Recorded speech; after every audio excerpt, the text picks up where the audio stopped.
बेकायदा मद्यावर करडी नजर. लोकसभा निवडणुकीच्या पार्श्वभूमीवर अवैध महानिर्मिती, विक्री आणि वाहतूक रोखण्यासाठी उत्पादन शुल्क विभागाकडून ठाणे जिल्ह्यात विशेष उपाययोजना केल्या आहेत.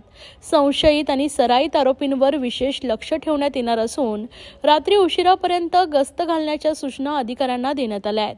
जिल्ह्यात तात्पुरते तपासणी नाके आणि क्यूआरटी पथकाची स्थापना केली असून विशेष भरारी पथकाची सर्वत्र करडी नजर असणार आहे.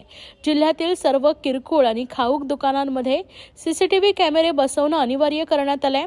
माहिती उत्पादन शुल्कचे ठाणे जिल्हा अधीक्षक डॉक्टर निलेश सांगडे यांनी ही माहिती दिली आहे.